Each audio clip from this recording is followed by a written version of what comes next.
Bismillahirrahmanirrahim. Assalamualaikum warahmatullahi wabarakatuh. Baiklah, perkenalkan nama saya Nur Betty. Saya dari Manajemen Keuangan FN 19D. Baiklah, di video kali ini saya akan menjelaskan mengenai rasio solvabilitas beserta cara perhitungannya. Nah, sebelum kita lanjut ke contoh perhitungan, terlebih dahulu kita harus paham apa itu rasio solvabilitas. Nah, rasio solvabilitas merupakan rasio yang digunakan untuk mengukur sejauh mana aktiva perusahaan dibiayai dari hutang. Artinya, berapa besar beban utang yang ditanggung perusahaan dibandingkan dengan aktivanya.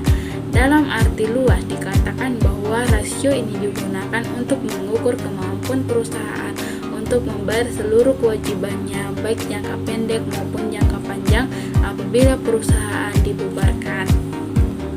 Adapun jenis-jenis rasio solvabilitas yang sering digunakan perusahaan. Yang pertama itu debt to asset ratio, yang kedua debt to equity ratio, yang ketiga long term debt to equity ratio, yang keempat terms interest earned, yang kelima fixed cash coverage. Nah, bisa dilihat di samping contoh perhitungan rasio solvabilitas. Di sini saya menggunakan laporan keuangan PT Yumiko Maharani Tbk per 30 Desember tahun 2005 dan 2006. Nah, bisa dilihat total aktivanya di tahun 2005 sebesar 4.200 dan di 2006 4.000. Total utang sebesar di tahun 2005 yaitu 2.050 dan di 2006 1.900. Nah, ekuitas di tahun 2005 2.250 dan di tahun 2006 2.100. Nah, total utang jangka panjang di tahun 2005 1.300 dan di tahun 2006 1.150. Nah, earning before interest di tahun 2005 1.620 dan di tahun 2006 1.130. Biaya bunga itu di tahun 2005 180 dan di tahun 2006 170. Nah, kewajiban sewa di tahun 2005 40 dan di tahun 2006 30. Nah, bisa dilihat cara pengerjaan rasio solvabilitas. Nah, bisa dilihat pada tahun 2005 yaitu debt to asset ratio-nya itu sebesar 49%, dari mana mendapatkan 49% yaitu total utang dibagi total aktiva dikali 100%. Nah, dapatlah hasilnya 49%. Yang kedua, debt to equity ratio itu dapat dari total utang dibagi total ekuitas dikali 100% dan dapatlah hasilnya 91%.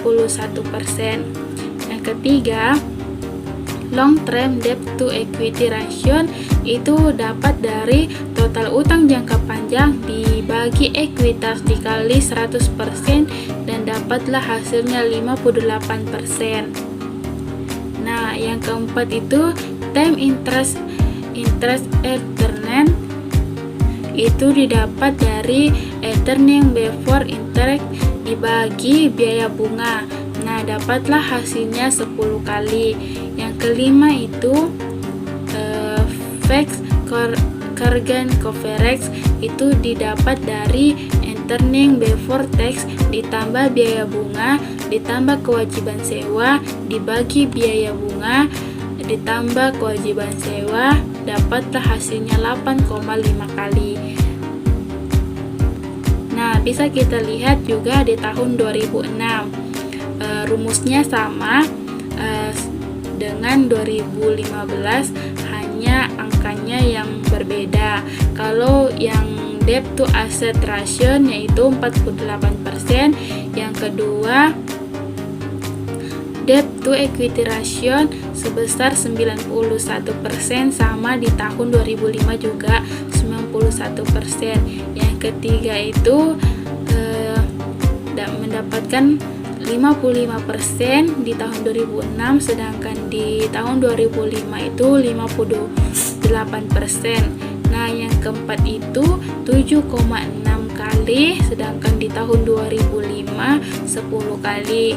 Yang kelima, tahun 2006 itu sebesar 11,65 kali atau dibulatkan menjadi 12 kali.